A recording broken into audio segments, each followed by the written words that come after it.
이제 함께 기도하고 말씀을 증거하겠습니다. 살아계신 하나님, 오늘 이 예배를 통하여 저희들이 한 주간 어떤 말을 해야 할지, 어떤 선택을 해야 할지, 어떤 삶을 살아가야 할지 구체적으로 말씀하여 주시옵소서. 하나님, 저희들에게 말씀을 사모하는 마음을 주셔서 날마다 말씀을 읽고 공부하고 묵상하게 하여 주시옵소서. 더욱 하나님을 깊이 알아갈 수 있도록 지혜와 계시의 영을 부어 주시옵소서.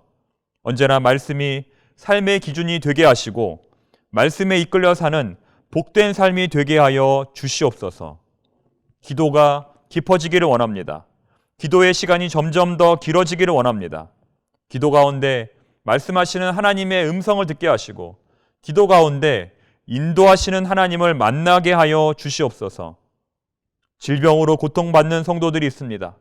암으로 고통받는 성도들이 있습니다. 이 시간 치료의 하나님께서 안수하셔서 모든 악한 질병들이 다 떠나가게 하여 주시옵소서.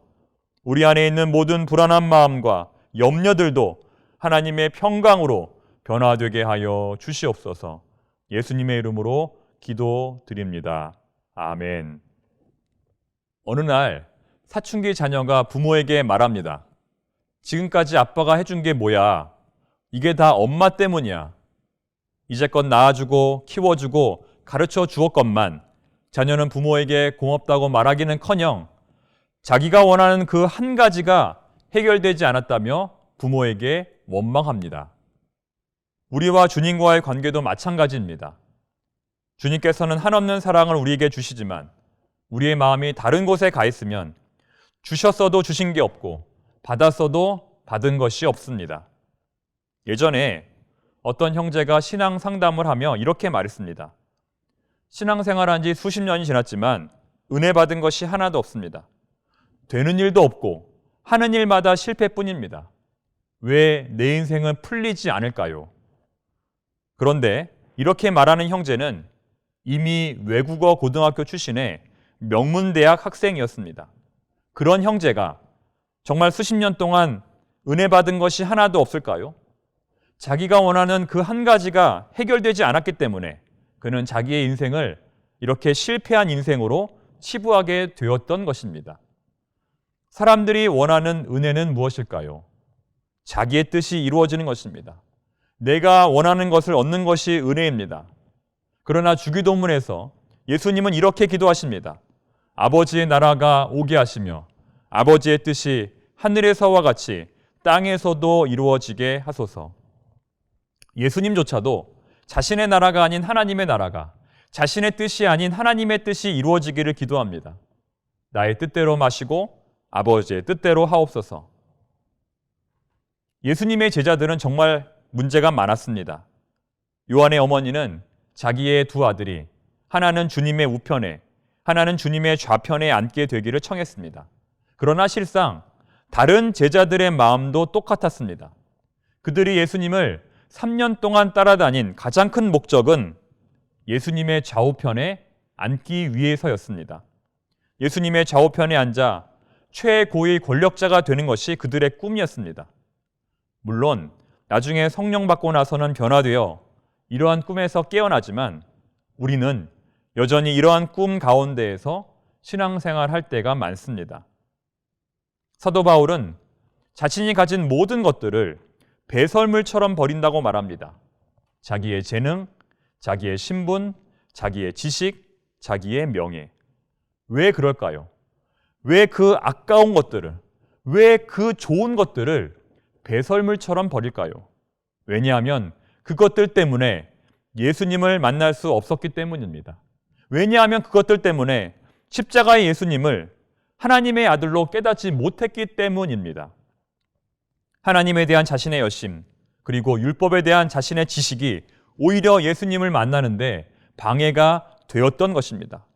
만약 다메섹 도상에서 예수님이 그를 불러주시지 않았다면 그는 영원토록 예수님을 만나지 못했을 것입니다. 이것이 바로 바울이 말하는 은혜입니다. 그런데 우리들은 바울이 그렇게 배설물처럼 버린 것들을 얻기 위해서 지금 달려가고 있는 것입니다. 오늘 본문의 말씀은 물과 깊은 관련이 있습니다. 자, 여러분들은 하루에 물을 얼마나 자주 또 얼마나 많이 드십니까? 물은 생명 존재에 절대적으로 필요한 요소입니다.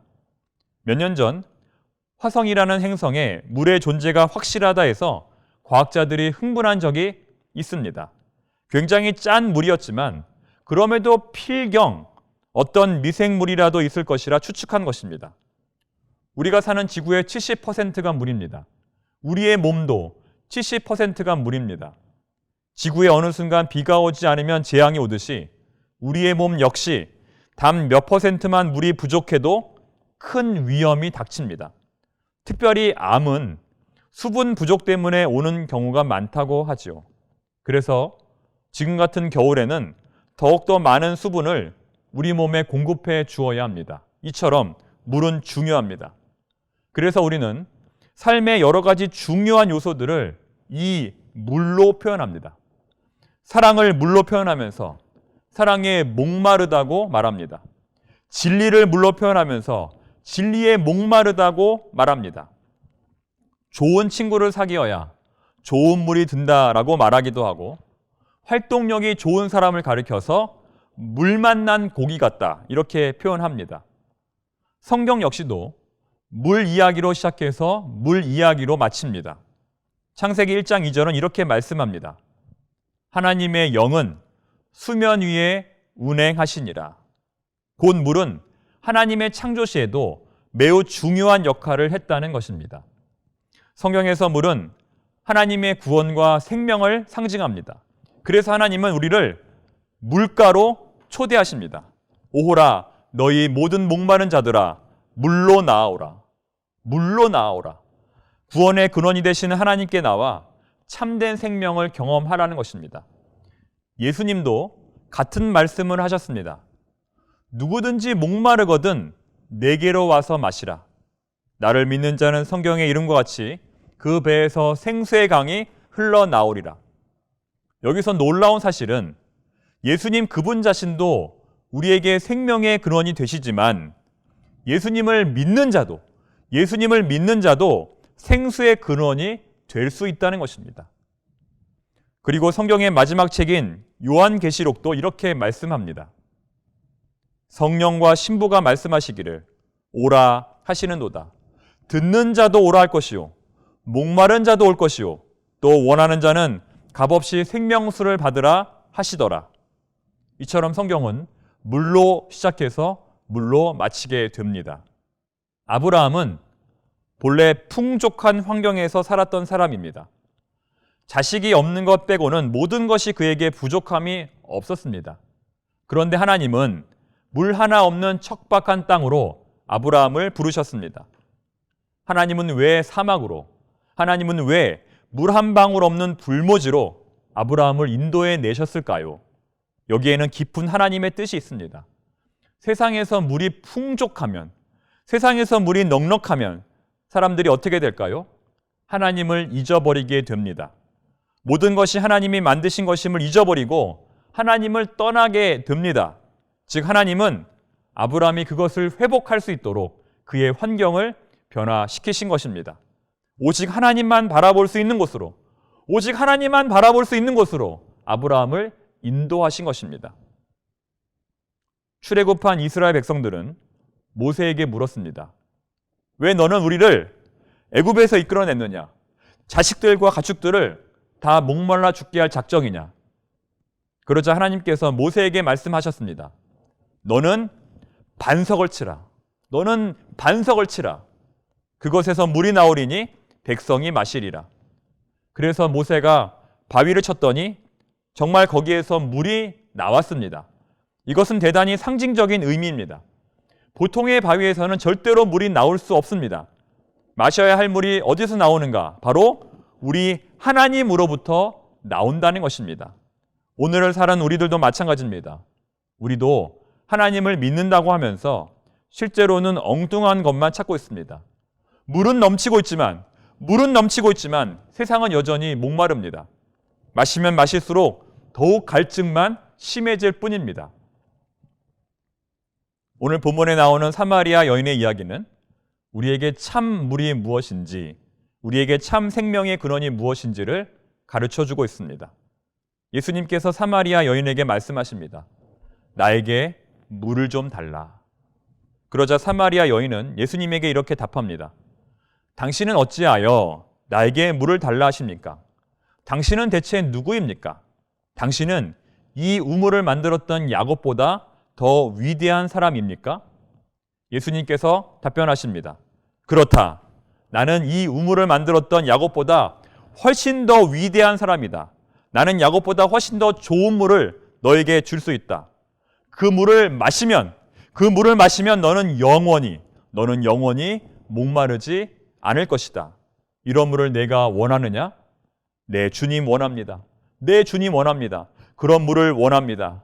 제발 그런 물을 나에게 주십시오. 이처럼 이 여인은 이 땅을 살아가는 그 누구보다 심각한 목마름을 느끼고 있었습니다. 엄청난 갈증을 느끼며 하루하루를 살아가고 있었습니다. 그런데 그동안 이 여인의 갈증은 인간을 향한 애정으로, 남편을 향한 애정으로 표출되었습니다.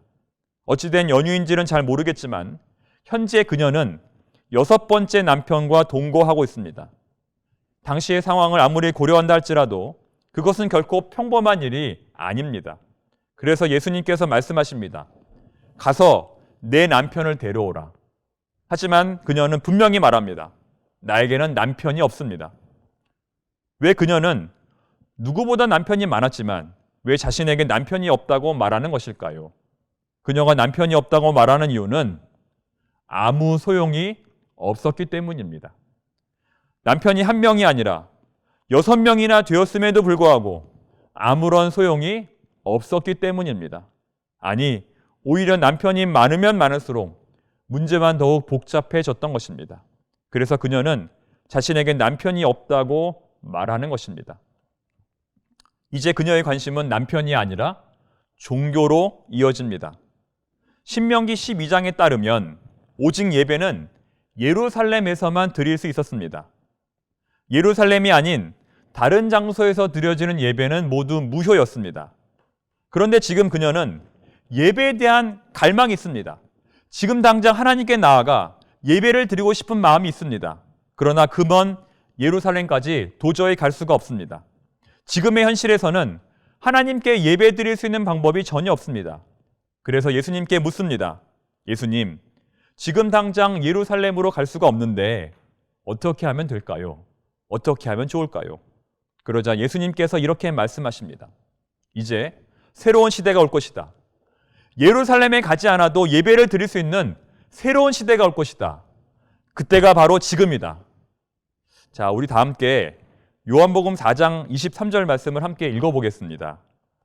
아버지께 참되게 예배하는 자들은 영과 진리로 예배할 때가 오나니 곧 이때라.